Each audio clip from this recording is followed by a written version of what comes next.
Good morning, dear students. Welcome in SST class. Dear students, today we will start a new lesson of history. Before starting the lesson, I'll tell you about Chini's question. Chini was a girl and on her last word, she received a book. Book name is 7 Cities of Delhi. And she is surprised how a city has 7 cities in it. Now, in this lesson, we will read about 7 cities of Delhi and the hereditary system through which a king ruled on his dynasty. The 5 rules of 5 dynasty we will read in this story, in this lesson. Firstly, like this in a family, first of all, a father's rule. And after the death of father की death के बाद क्या हो जाता है, उसके बेटे का रूल. एंड आफ्टर दैट उस बेटे के बेटे का रूल.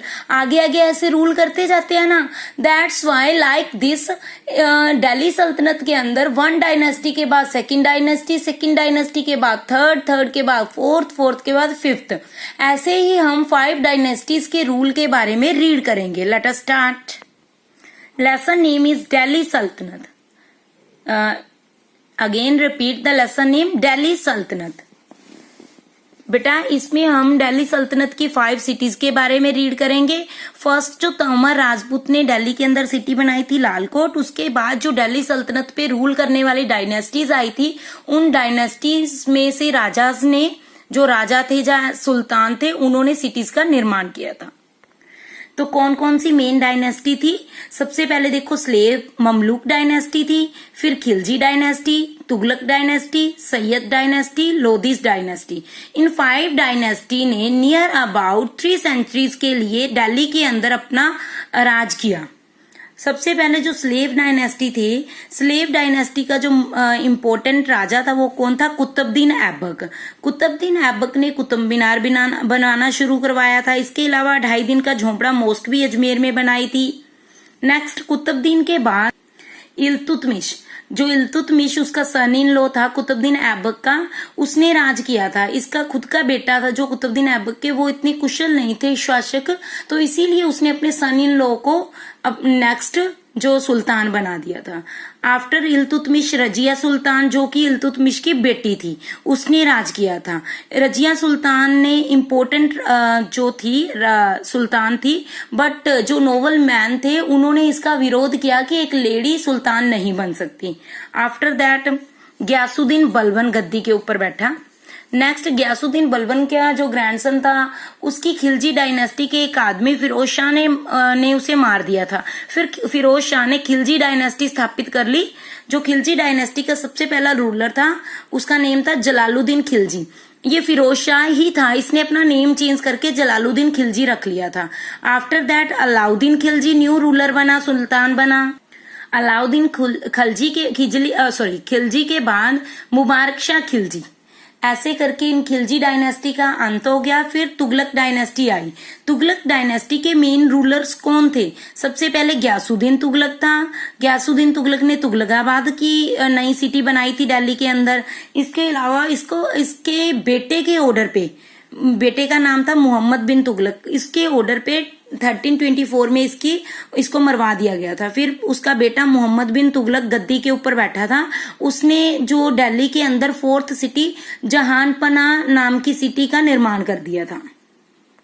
फिर फिरोज शाह तुगलक गद्दी के ऊपर बैठ गया. उसने फिरोजाबाद नई सिटी जो दिल्ली के अंदर बना दी थी, और उसने कई वेल्स बनवाई, कैनल्स बनवाई, और लोगों को स्लेव पीपल थे जो, उनके लिए काफी ज्यादा इसने यानी कि विकास किया, उनका डेवलपमेंट किया. नेक्स्ट सैयद डायनेस्टी देखो, इसमें मेन रूलर कौन थे? Khizr Khan, Mubarak Shah, Mohammad Shah and Alam Shah. Next Lodhi dynasty में बहलोल लोधी, सिकंदर लोधी, इब्राहिम लोधी. नाउ बच्चे, अब हम देखेंगे कि जो 5 डायनेस्टी थी, slave dynasty, Khilji dynasty, Tughlaq dynasty, Sayyid dynasty and Lodhi dynasty, इन डायनेस्टीज के अंदर सोशल लाइफ कैसी थी लोगों की? सोशल लाइफ को 4 पार्ट में डिवाइड किया गया. देखो, सबसे पहले अरिस्टोक्रेटिक क्लास आती थी, सेकंड नंबर पे प्रीस्ट क्लास आती थी, थर्ड नंबर पे टाउन में रहने वाले आदमी लोग, एंड 4th नंबर पे विलेज में रहने वाले लोग. इकोनॉमिक लाइफ कैसी थी इनकी? इकोनॉमिक लाइफ मेनली एग्रीकल्चर थी, इनका मेन ऑक्यूपेशन भी एग्रीकल्चर था।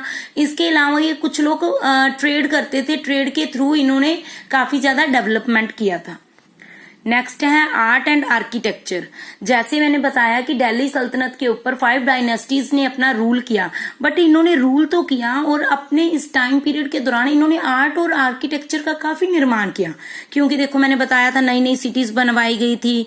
देखो अलाउद्दीन जो खिलजी था उसने सीरी सिटी बनाई थी 2nd नंबर वाली, गयासुद्दीन खिलजी ने बनाई थी तुगलकाबाद, मोहम्मद बिन तुगलक ने बनाई थी जहानपना, फिरोज शाह ने फिरोजाबाद।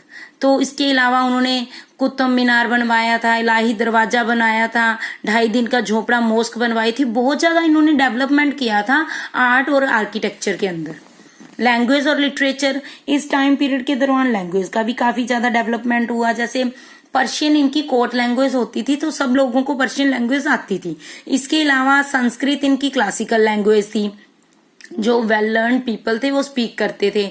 नेक्स्ट, इस टाइम पीरियड के दौरान जैसे अमीर खुसरो, काफी ज्यादा अमीर खुसरो, मिनाज सिराज, जियाउद्दीन बरानी, कई लोग थे जो बाहर से आए थे, या कोई सूफी संत थे। इन्होंने काफी ज्यादा लिटरेचर लिखा था। उस टाइम पीरियड के दौरान कैसी सोशल पॉलिटिकल लाइफ थी, इकोनॉमिक लाइफ थी, उस लाइफ टाइम के दौरान लाइफ पीरियड के बारे में लिखा गया। तो काफी ज्यादा लिटरेचर लिखा गया। इस टाइम पीरियड के दौरान बाबा शेख फरीद थे, एक सूफी संत थे, उनके एफर्ट्स के थ्रू ही पंजाबी और पर्शियन लैंग्वेज काफी डेवलप हुई थी। नेक्स्ट, एडमिनिस्ट्रेशन इन दिल्ली सल्तनत। दिल्ली सल्तनत के अंदर एडमिनिस्ट्रेशन कैसा होता? देखो जो सुल्तान था मेन वही हेड होता था, उसके रूल ही चलते थे। बट इसके अलावा जो सुल्तान था उसको एडवाइस करने के लिए जो प्रीस्ट होते थे, जैसे काजी हो गया, उलेमा हो गया, ये उसे ना एडवाइस करते थे। बट जो आखिरी इच्छा होती थी वो सुल्तान की होती थी, सुल्तान का आदेश ऑर्डर ही रूल बनते थे। नेक्स्ट, पुलिस डिपार्टमेंट का जो हेड होता था वो कोतवाल होता था, और क्रिमिनल्स को बड़ी स्ट्रिक्ट सजा दी जाती थी।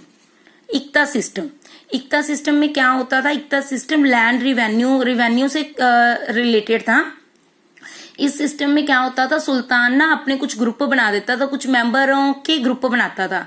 मेंबरों को जैसे मिलिट्री लीडर्स मेंबर ले लिए उसने और उनको हेड बना दिया, एक छोटे से पार्ट का, उस पार्ट का हेड बना दिया। बट वो एक्चुअल में उसके मुखी नहीं होते थे, हेड नहीं होते थे, बट उसको तो एक कर इकट्ठा करने के लिए, उस इलाके में शांति बनाए रखने के लिए हेड बनाया जाता था। फिर वो क्या करता था?